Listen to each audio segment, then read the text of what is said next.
Hi folks, Tool and Bill McGrath here with a little tidbit on how to prevent getting your finger broken or jammed. For those of you who trained outside of PTI, different Pekiti-Tirsia groups in the 90s and 2000s, you may have learned on this grip for slashes.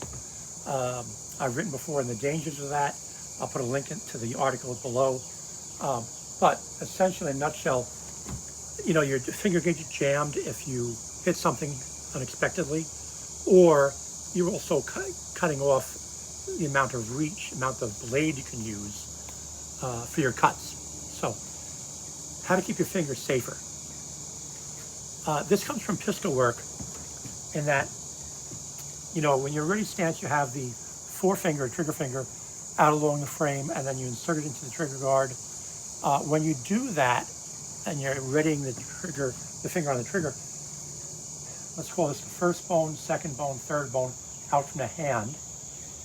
The second and third bones move, but the first bone out from the hand does not move very much.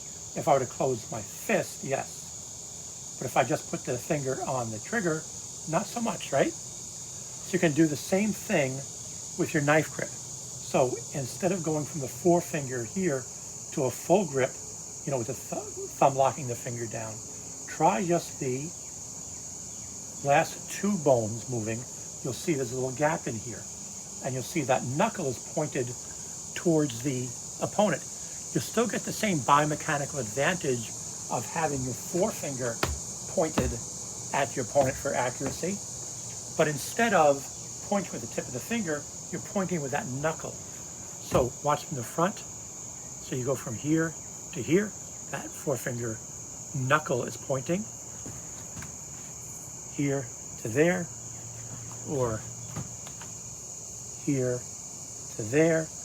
You don't have that open grip, so it's safer on your finger. So this is one of the little tidbits of information I'll be teaching during my seminars this year. It's my 50th anniversary in the Pekiti-Tirsia system.